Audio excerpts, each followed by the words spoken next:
Phrase that, or I kind of contextualize that phrase. We talk about what should I do.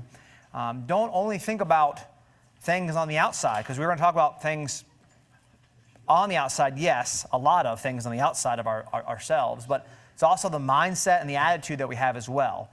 So when we're thinking about Christian ethics, we're thinking about what should I do, and that includes the doing aspect is also where's the motivation for that? Where's that coming from? What kind of heart is that stemming from? So we've been talking for a couple weeks and we've had some interruptions, but we've been talking about the third commandment in Exodus chapter 20, which is you should not take the name of your Lord your God in vain. And we kind of covered some of those elements, about the way we live can be a representation of God's name in the world. We've talked about things that we actually shouldn't say. We kind of went through categories of things, naming those things, cursing and profanity and things like that as well. Those things that we think of typically when we think about maybe those things that we shouldn't say. We want to move into another area, and the final area of purity of speech, which is also going to include drama and films. And I suppose we could also even think about, that's included in this, really just entertainment. We might just drama, films / entertainment, which could include like podcasts and music and things like that as well. So when you see drama and films, just consider that all of what we call entertainment. Digital entertainment, I guess maybe some of that is included there. So a couple times in our Bibles, the Bible quotes unbelievers. The Bible quotes unbelievers. Why, as we're speaking about what we say, purity of speech, why is it important for us to think about, or why are we even bringing up the fact that the Bible speaks about unbelievers or uses their speech? Okay, yeah, that's right. Yeah, sure. So it's kind of funny because people will kind of take verses out of context, and there are several verses that you can use of things that are said by people God doesn't mean it condones those things. Okay, so we'll give a couple examples. So Psalm 14 and verse 1. You can turn to these and kind of notice the passages together. Psalm 14 and verse 1. And I have it for you on the screen as well, with just the point that I want to make from Psalm 14:1. But if you want to turn there together, we can. Psalm 14 and verse 1. The fool has said in his heart, there is no God. They are corrupt. They have committed abominable deeds. So the fool has said, this is what the fool says, there is no God. All right. Mark chapter 3 and verse 30. Another passage quoting somebody else. And in this context about Jesus, he has an unclean spirit. All right. Mark chapter 3 and verse 30.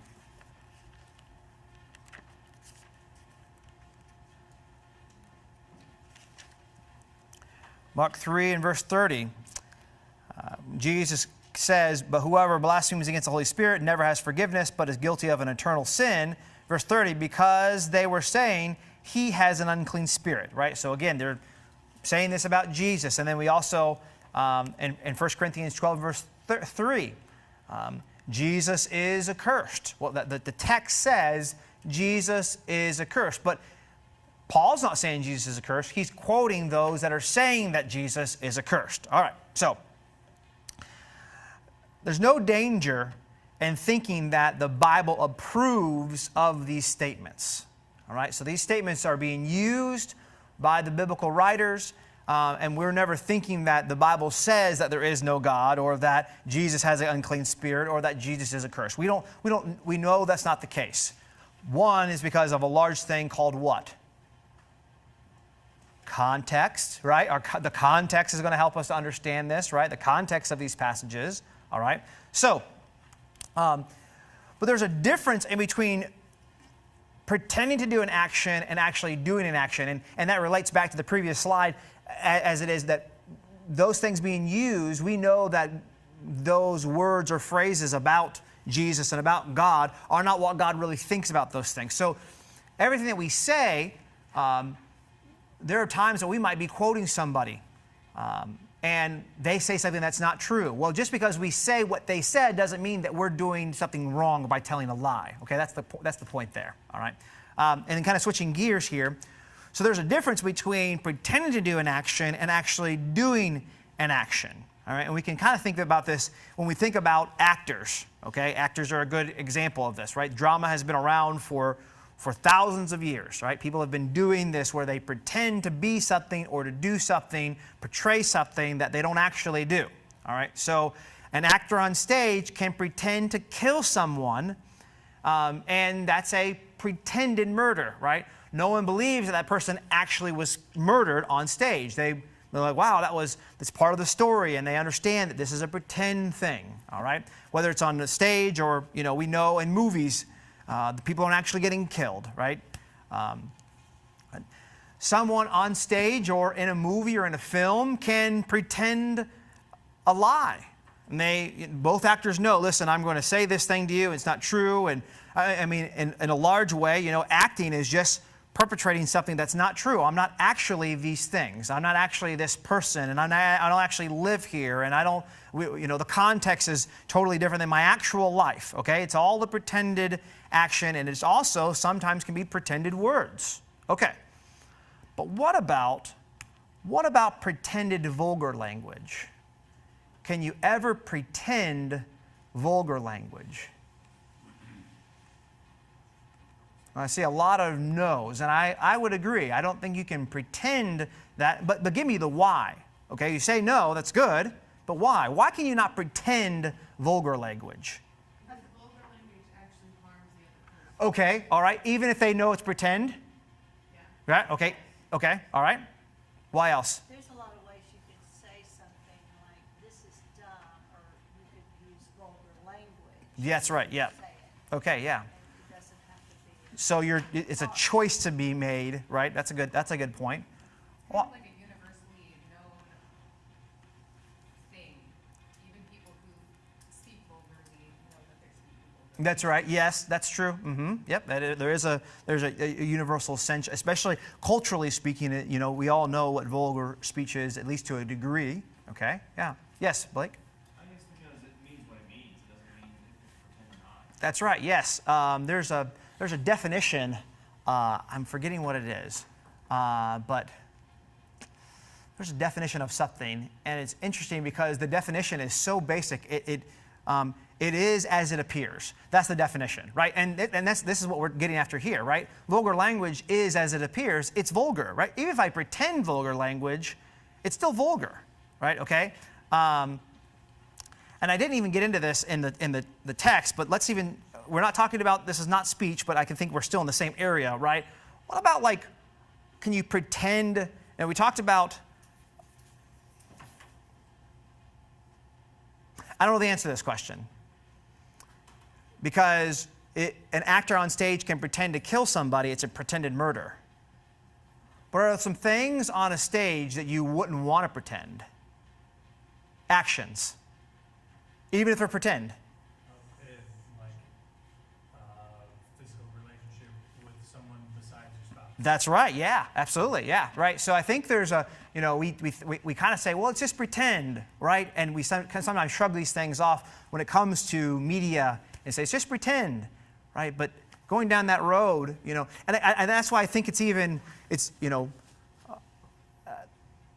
we hesitate, pause when you're looking at things that are, we'll talk about this a little bit, but that are really showing a lot of physical violence too, right? I mean, it's pretend, yeah, that's pretend, yeah, but we'll talk about that in a minute. I'm getting ahead of myself. Okay, all right, but here's another question. So we just talked about, what about pretend vulgar language? You said, no, because it is what it is, right? Vulgar language is vulgar language, right? There's no dressing it up, okay? All right, next question then, if we're kind of talking about this, then we're gonna go to the next one, which is, what about pretending to take the Lord's name in vain? Right. Well, I mean, but it is taking the Lord's name in vain, right? So if you say those things, you say, but I'm just pretending, or I'm just acting, and I take those things, the Lord's name in vain, right? In the process, right? Would that still be unethical, right? Sinful, right? Yeah. I agree. Okay. You like, if you're an actor and you pretend to murder somebody, you're not actually murdering somebody. If in real life you murder somebody, you actually murder somebody. Either way, when you speak profane languages, you do the action. Get ready for the next point. Watch this. It's not like pretending to murder someone, right? It's not like pretending to murder some. It's actually taking God's name in vain, right? And as vulgar speech goes, it's actually speaking vulgar language, right? There's no agreement that you can make to say, listen, I don't actually mean this vulgar language, but I'm actually going to say the vulgar thing. Okay. Because it would be like actually being on stage and actually murdering somebody and saying, but it's pretend. But did you actually murder the person? Yes. If you actually murdered, this is not no. If you actually murdered them, it's actual murder, right? Okay. If I actually say the vulgar thing, or if I actually take God's name in vain, is there any pretending about that aspect of it? Okay. All right. Because with regard to taking the Lord's name in vain, is God honored even when you say I pretend? No. Right. And I'll say this: is God's name reduced in the eyes of those who hear when you use God's name in vain in pretend? Absolutely, yes, right? I mean, think about our media, right? It was not that long ago where, was it Gone with the Wind? It was the first time a cuss word was in a movie. Is that what it was? Gone with the Wind? Okay. And look where we are now. I mean, if you have any kind of streaming service, you're flipping through and you're like, I can't watch that, I can't watch that. Well, we'll talk about that in a minute. But you're looking at all this stuff and you're like, TV mature means lots of language and lots of scenes you shouldn't be seeing and all these other things, right? So I think people that even aren't Christians realize that there is language out there they're using for emphasis. That they know I'm doing that because I'm trying to tell you something. yeah, And they know it's worse than saying you're dumb. yes, right. I mean, and they don't have to be religious to know that. Yeah. It is this always trying to make something more extreme, bigger, greater, grander. And that's what it seems like our language is going. Again, we've talked about a little bit before in other classes about, love everything, love this and love this and love this, to the point where love really doesn't mean anything, right? Because you can love a peanut butter and jelly sandwich and you can love your spouse, right? So there is a difference, however, we can make this distinction. There is a difference between watching a movie or play and acting in it. There is a difference, right? Being a participant in something and watching or viewing something is not the same. Those are two categories that are different. There are some overlap in those categories, but they're not the same category. So here's a question that follows up with this statement. Is there a difference in doing something wrong and watching someone else do something wrong?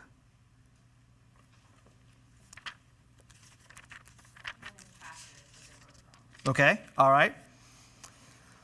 Okay, so go to Luke 23:49. Luke 23:49.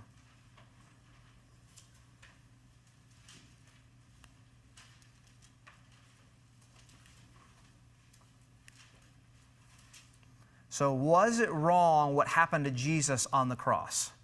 Sure, right? Absolutely. But if you look at Luke chapter 23 and verse 49, it says, and all his acquaintances and the women who accompanied him from Galilee were standing at a distance, seeing these things. Were they wrong in watching the Lord be crucified? Was it sinful for them to watch what happened there? Right? Okay. So is there a difference between doing something wrong and watching someone else do something wrong? Right? There is a difference, right? Yes? I mean, you could take that in several. They had no control. They couldn't stop it. Okay, very good. No, give me some more context. Yeah, I think that's. Like books, sometimes I think it's hard. Like the Scarlet Letter. Mm-hmm. That's about an affair. Mm-hmm. But the context of the book is showing you the negative aspects of that. Okay. I don't know that I would necessarily have a problem with my child reading that book versus something that is, I'm trying to think of a good example. Like an adulterous relationship. Yes, and glorifying it and saying this is great. Yeah, right. That's, yeah. Take everything Sure, but I think that's a, Starts after the fact. True. right. It's not like nothing happens on stage. Sure, right. But I think that's a good point, though. That's right, yeah. What you said at the beginning, I liked. You said, they weren't controlling this, right? They weren't controlling, if there's a television set in our living room. Do we control that? Sure we do, right? We control that. And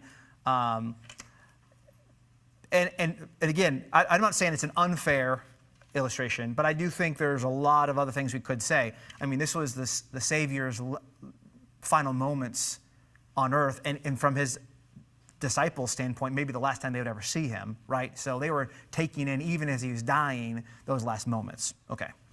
So yeah, we asked that question. His followers watch his crucifixion. So, yes. I think context keeps coming up. Mm-hmm. That's right. Yes, absolutely. So, put myself in that day and age. Mm-hmm. Would it be appropriate for a Christian to go to the Colosseum? Yeah, that's right. You know what I mean? Absolutely. So, and then you take that, and we watch people getting murdered for entertainment. Absolutely. You know, like you have to really think, like, is that callousing their heart if they're attending these things? That Absolutely. some of Right. government puts on? One's real, but one is pretended, and I mean the effects are pretty real looking. I mean, yes. Well, I mean, this is different, but like, I'm trying to think, maybe this is not a good example. But as a nurse, I had to take care of I took care of murderers, I took care of homosexuals, I took care of it. Right. But I never wanted to work in an environment where I would be a part of an abortion. Sure. To me, I felt like I would be part of it. I feel like that's kind of what it is to be a Christian. Okay. You have to pick, like, we're going to have to be with people Mhm. in rough situations. Mhm. See bad things, like Jesus being crucified. Yeah. Nobody wants to see that. Right. But didn't they want to be there for Jesus, to support Jesus? That's right. along the Yes. way? Absolutely. Great point. Clint. It also depends on motive, Mm-hmm. right? So the apostles were probably wrong for not sticking around Jesus. Sure. on the cross. Yep. So they would have probably been more in the right had they watched Mm-hmm. him be crucified. And at the same time, you could have people who were bloodthirsty watching. Yes. Yeah. Right. And they were clearly. I mean, there are people that mocked him. Mm-hmm. So I guess what I'm saying is context matters, nuance matters, and not everything is black and white. So, You need to consider. yep. Right. So, I mean, let's kind of draw it now into the 21st century, okay? Right? So we have access to lots of choices, okay? Lots of things that we could view, let's just say, whether it's drama, a drama that's being played out, or a film, or, streaming or whatever. Is it wrong to watch those things that are evil and vile and vulgar and taking the Lord's name in vain? We're not doing those things, right? Is it wrong for us to engage in those things, to watch those things, right? To have those things there? I think it goes back to the context of what is the purpose. Mm-hmm. If you're watching it for entertainment purposes, then I do think it would be wrong to watch it. We talk about, is it wrong to watch somebody all this murder? Well, I think you have to be careful too. It's just like if you watch enough like acted out murder, it Sure. potentially That's right. Yeah, that was my point earlier. Yeah, about that. Yeah, that's a great point. The biggest thing that everybody always remembers and thinks of is the two boys in the Columbine shooting. Like Mm-hmm. a lot of what they viewed impacted their heart, even though what they were viewing was probably for entertainment, Yep. but it had an impact. Sure. So here's some questions. Here's a list of questions, and you're hitting the nail on the head, John. So here's some questions, and these are, so you got a sheet in front of you, so you obviously can't answer them all right now necessarily, but there are things you can think about, and maybe a question list that you think about as you're viewing or listening to or about to attend some kind of drama or play or something like that. So, number one, what will the results be of watching a play, movie, or live event? What are the results of this going to be? Right? After I watch it, what are the results going to be, for me, okay, after that? Will it make me more callous and insensitive? Is that a possibility, right? And you say, well, I've seen these before, but is it a possibility that you could become more calloused over time? Will it trouble your heart?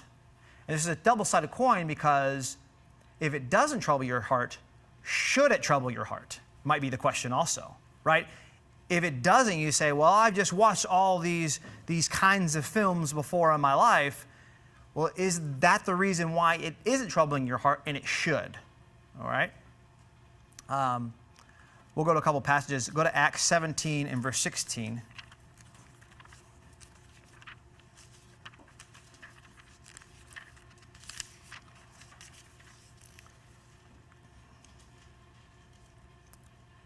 So here's Paul in Athens. It says in verse 16, now while Paul was waiting for them at Athens, his spirit was being provoked within him as he was observing the city full of idols.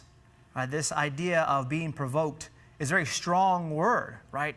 He was kind of torn up inside. He saw this and realized, and knew there's only one God, and yet all these people are lost, are in their sin, so on and so forth. And then look at 2 Peter chapter 2. 2 Peter chapter 2, 7 and 8 says, 2 Peter 2, 7 and 8, and if he rescued righteous Lot, oppressed, all right, so that word there, oppressed by the sensual conduct of unprincipled men, for by what he saw and heard, that righteous man, while living among them, felt his righteous soul tormented day after day, notice it, by their lawless deeds, right? So those things out of his control, he saw those things, all right? This is happening in real life, but he's seeing those things happening. Paul's in Athens. He sees all these false gods, and he's provoked in his spirit. Okay, so again, if it doesn't trouble our heart, we should ask the question, should my heart be troubled by this? Would be a good follow-up question. All right, yes? Ephesians 4:19-27 says, they have become callous and have given themselves up to sensuality, greedy to practice every kind of impurity. But that's not the way you learned Christ, assuming that you have heard about him and were taught in him, as the truth is in Jesus, to put off your old self, which belongs to the former manner of life, and is corrupt through deceitful desires, and to be renewed in the spirit of your minds, and to put on the new self, created after the likeness of God in true righteousness and holiness. If we're exposing ourselves to this kind of stuff all the time, we are going to become callous. That's right, yes, Go back right. to our old self. That's a huge, that is, right, a huge factor in all of this. All right, another question. Will it have a positive effect on your personal character? We talked about tonight. We're chiseling away at our character, right? We're chiseling away, and we're making these small little chips here and there, day by day. Is watching this or listening to this or viewing this or attending this, is that going to be a positive effect on my personal character? But is that going to make me better, closer to God by watching and viewing this? That's a good question, right? Because there's so many things that in its place that we could watch that would draw us closer to God. So much. I mean, we're flooded with it. There's so many things that could. Okay, yes, Amy? Lord of the Rings, man. Yeah, that's right. Yeah. It's a great film. Okay, all right. So, here's another character, or another question. Will your financial support imply approval? I think it's a big one, right? Okay, you go on Amazon and you look through the stuff and you say, oh, here's a movie and I have to pay money to watch this movie. Now that film or whoever gets a kickback because you bought that film. You're like, it's so tiny, it's so small, it's insignificant. Does your financial support say, hey, I approve of this, right? I would say even more broadly speaking, and again, this is something you have to wrestle with yourself, but even an entire subscription service, right? What do they stand for as a subscription service when they're very publicly adamant, or during June, their logo changes to a rainbow, right? Okay, what are we giving our money, our financial, support? What are we supporting or giving our approval to? All right. I'm not implying that, I'll say this too, I won't speak a lot to it, but I will say this. I'm not implying that we have to live under a rock and that we have to be a monk in a monastery. I'm not saying that. I'm not saying that. I don't think the Bible's saying that either. So nobody can accuse me because I just made that caveat. Okay. Sir. You know, we talk about movies, we talk about plays, things like that, but video games are. There you go. Thank you. I didn't even say that. Thank you. That's a great one. What a perfect modern day context. Yes. Oh yeah. I mean, my kids. I remember when they were real little. When I was a kid, I loved. I didn't have a big collection at all. I liked going to the comic book store and looking at comic books. I loved superheroes and all these other things, right? And so I got an encyclopedia from a yard sale, an encyclopedia of Marvel or DC characters, right? Because I wanted to show my kids, like, hey, this is who this is, and this is what their superpowers are, and this is what this is what can hurt them, okay? I thought that'd be cool to kind of show them the ropes of the superhero world, okay? And I put it away, and one day, my kids were little. I pulled the book out, and then we're going to go through it. And Waylon and Wesley were immediately like, those people are not dressed appropriately at all. And I'm like, you're right. We threw the book away. Because the character, the animated characters, the women wear nothing but panties and a bra in all of their uniforms. Pretty much that's it, right? And barely that, right? I was like, what in the world is this? Yes, this is garbage, right? Okay, so I say that because those same characters are in all of the video games. That's the segue to the video games, right? So if you play any kind of the video games with any kind of superhero of any kind, the women are always going to be dressed like they walk a street somewhere, right? All right. You're also physically involved, Yes, you're physically involved. That's right, yeah. which draws you in. Yeah, that's very good. All right. We have 5 more minutes to cover oaths and vows, so buckle up. All right, okay. This is, I'll just end this here. Ephesians chapter 5, verse 11 says, and do not participate in the unfruitful works of darkness, but instead even expose them. So we have a lot of media, video games, subscriptions, all this other stuff that is unfruitful works of darkness. It is laid out and bare. That is their agenda. That is their hope. That is their desire. That's what it is. And we have to navigate this world that is filled with that, but also make time in our lives for those things that are going to encourage us. And we're going to be sculpting our, we talked about that marble. We're going to be sculpting our marble through the choices that we make on a daily basis. All right. So what is an oath? A promise, okay? And an oath specifically is an appeal for God's punishment if your statement is unfaithful. Punish me if my statement's not faithful, God, okay? And so Paul, it's on your sheet, so you can go through and list this, okay? So over and over, Paul will say something like, God is my witness. God is my witness. Why is he saying that? He says, if I'm not saying something truthful, God should punish me for it, okay? And he says this in all those passages that are listed, all right? Very interesting, Wayne Grudem brings up that Jesus was under oath. In Matthew chapter 26, verses 63 and 64, when the high priest says to Jesus, I adjure you, he says, your next statement is under oath. And what does Jesus do? He answers them. So Jesus took an oath, all right? He was under an oath. God takes an oath. This is really interesting. I want to jump this. I know we're running out of time quickly, but let's go to Hebrews 6. I thought this was really interesting because the passage... You're one behind on your station. Oh, thanks. Thank you. All right, thank you. All right, so Hebrews 6, 13. So Hebrews 6:13, I'll start reading, and I'll go all the way through verse 18. Well, not even that far. Hebrews 6:13 says, for when God made the promise to Abraham, since he could swear by no one greater, he swore by himself. And you say, well, he's just, that's not really an oath. Okay, stick with me. Saying, I will surely bless you and I will surely multiply you. And so, having patiently waited, he obtained the promise. Verse 16 says, for men swear by one greater than themselves, and with them an oath given as confirmation is an end of every dispute. Verse 17, notice what it says, in the same way, desiring even more to show the heirs of promise the unchangeableness of his purpose, interposed with an oath. Boom. So God took an oath. Even though he can't appeal to anybody higher, he still takes an oath. Right? Again, that is like the idea of a promise, right? It's a promise to us, right?